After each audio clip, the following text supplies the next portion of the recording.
mga kasibig happy. So welcome back again to my channel guys.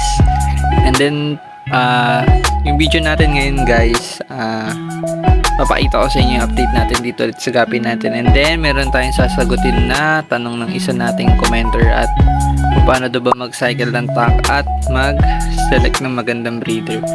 So sir, ano lang sir, kapag sa selection naman sir ng breeding, halimbawa dito sa mga bidirt na to, after mga 3 months ganun, sa-select kayo yung pinaka best yung pinakamaganda na male sa pinakamagandang female.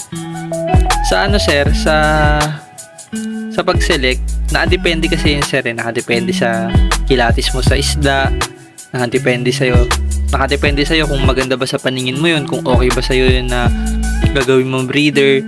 So nakadepende pa rin talaga sir sa inyo or sa mga breeder kung ano yung gusto nila i-select. Hindi kasi natin pwedeng sabihin na ito maganda to. So may kanya-kanya tayong sipat sa Gapi, saka yung sa tingin niya na maganda yung kakalabasan ng anak. So sa selection sir, ganun lang yung gagawin sir.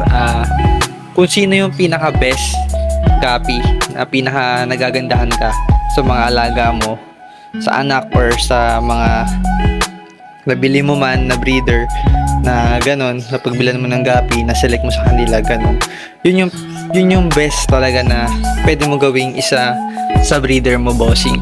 And then boss, sa ano naman, sa pag-cycle naman ng tubig natin, madali lang naman boss mag-cycle ng tubig halimbawa, ito, reset as in bagong tank, bossing.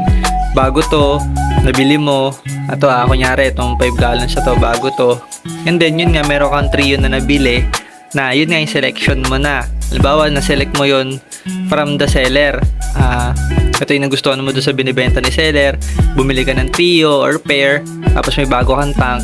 Ang gawin mo, sir, para mas mabilis ma-cycle, kung meron ka ng mga dating tubig na nakastock, yun yung lagay mo sir sa tank mo, sa 5 gallon mo or 2.5 gallon, or depende kung ano yung paglalagyan mo, tub or tank, ganon, depende kung ano ilalagay mo. Tas mas okay sir kung meron ka ng dating aquarium, halimbawa meron kang 3 or 2 aquarium, tapos yung tubig nun, maganda yung tubig nun, yung pinag-water change nun, lagay mo doon sa bago mong tank.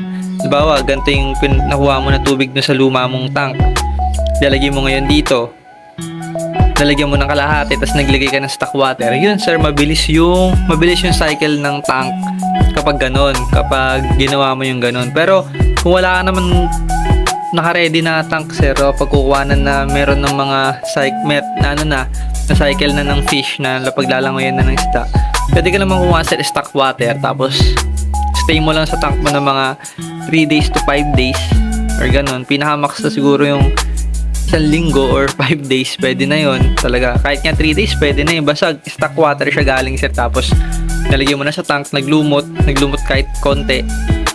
Kahit di naman nalumot, kasi minsan pag indoor di talaga naglulumot, saka pag wala kang lights so mga 3 days bossing yun, pwede na yun. Lagyan mo na ng fish, acclimate mo yung bago mong fish, tapos kinabukasan ka na magpakain, kasi pag nilagay mo yung isda doon agad sa bago mong tank, hindi agad yan nakain, bossing. Ano pa yan mag-a-adjust pa yun sa bago niyang lagayan. So yun nga, kailangan bossing kinabukasan na i-check mo, ganun mo kung active, kung lumalapit yan. Katulad na ito bossing, itong mga pastel ko, ginagano ko yung kamay ko, yan.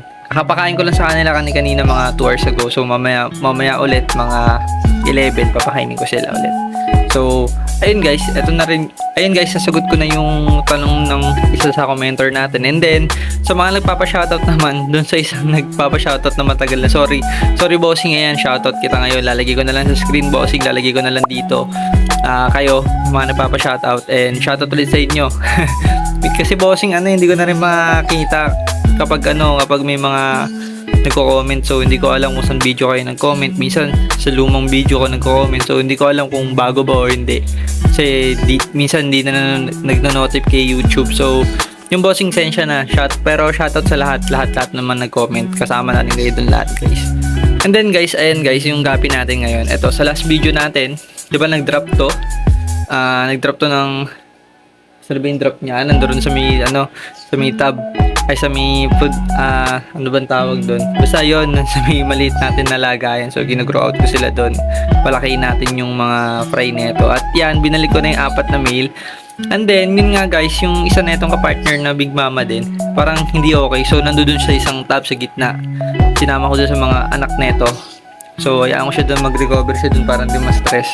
Eh, mga bata pa naman yung mga male doon din.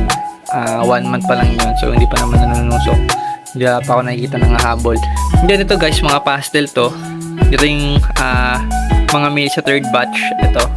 At meron pa natira din doon sa may isa pang tab. So, yun, nalalagyan ko rin sila doon, hiwa-hiwalay. Hindi pwedeng masyadong overcrowded. Ayun lang din guys, advice ko lang din yung guys, yung kapag sobrang dami nila sa isang tank, ba 5 gallon, nasa 15 sila dito. So, mahirap yung ganun guys, hindi nalalaki yung gapi. Hindi sila, nahihirapan sila na-maximize yung size nila. Kasi siksikan sila, ganun guys. So, sa kapag siksikan guys, halimbawa, ang liit ng aquarium yung daming isda. Siyempre, tae ng tae. Prone sila sa ammonia. Maano sila sa mabilis mag-ammonia yung tubig. Mabilis kasi dumami. Siyempre, poop ng poop, kain ng kain. So, minsan nabubulok din yung pagkain. Minsan yung poop na nila tumatagay. So, may kaka-ammonia yung tubig. So, mas okay guys na suggest ko kung 5 gallons lang. Siguro max na yung 7. Tapos may pinaka-okay 5. Kung 5 gallon, 5. Ganun. Tapos kung 15 gallons naman, okay na rin yung 15 sila lahat. Pero ito, maliliit pa kasi. Kaya, ito 15 gallons to. Saka maliliit pa naman yung sizing nila yan. Dito yung all females natin guys. So, yun din sa tab na yun, all females din. Then ito yung, ito 7 lang sila dito halos. Kaya nung tignan nyo, pag 7 lang sila, gumaganda sila. Ito yung mga pastel natin sa may 2nd batch. Ayan guys, mga male. At yun yung female yan nandun. So, may mga kumuha na rin ng ilan-ilan dyan. At yun, hindi ko muna to out, palakihin ko pa. Gusto ko pa talaga as in malaki. Kasi hindi pa masyadong breeder size. Gusto ko yung breeder size na talaga. Ito yung full gold natin na yan, si female natin. Sana di tayo iwan. Kasi ganyan siya, hindi siya kumakain ulit. Kasi hindi ko na talaga ini-stress. Or ayaan ko na muna talaga guys. Hayaan ko na lang siya dyan at makarecover. Minsan ganoon naman yung isda, nakaka-recover kahit di mo ginagamot. So ayan, ganyan lang siya guys. Malungkot lang yung langoy niya. Kasi ito guys, yung mga ano natin, ABT. Yan yung mga pinapalaki nating ABT.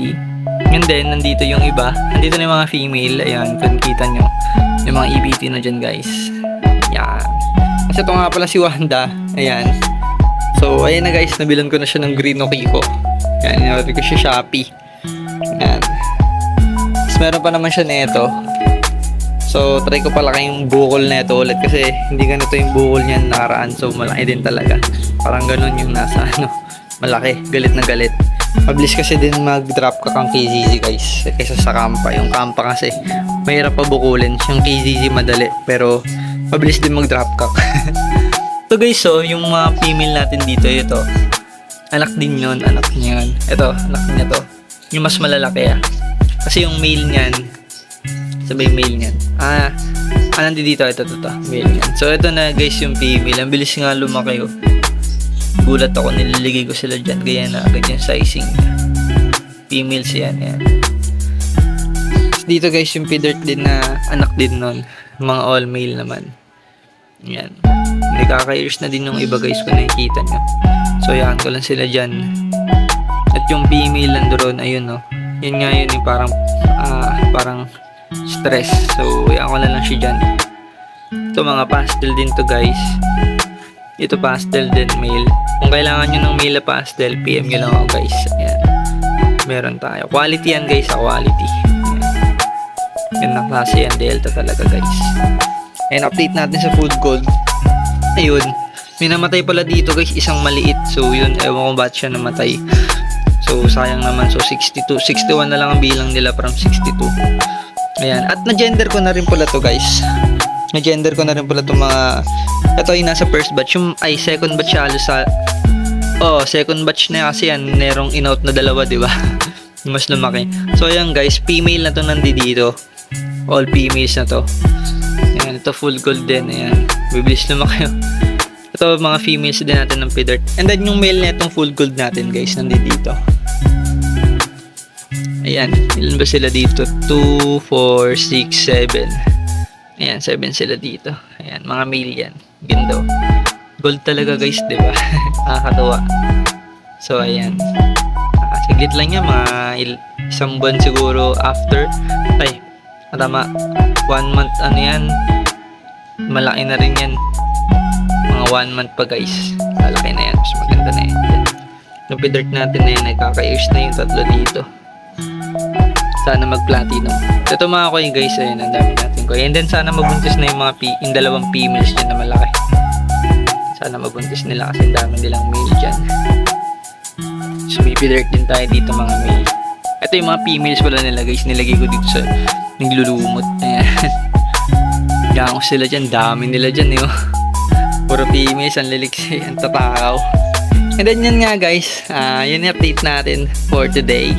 And then, ayan si Wanda, binalik ko na may pagkain na siya. Happy na siya ulit guys. So, ayan o. Lagi nag-aabang tinay guys. So, ito yung pagkain niya. Alam nyo na yan. Oh. Oh. Palit, di ba? Oh. Oh, titignan nyo. Kakain mo lang, uy. Binigyan kita 10. Huwag kang maano dyan. Takaw mo. Ayan. Ito, inaabangan niya talaga guys. Oh. Kalina yan eh. Nangangagat nga lang. Salbayan si Wanda Boy. Wanda Boy, babay ka na sa vlog. So yun guys, thank you sa lahat ng nanonood at sumusuporta. So huwag nyo kalimutan mag-subscribe guys. Laking tulong sa akin yan. And then yun lang guys, kita-kita na lang tayo sa next vlog. Peace yo, bye-bye.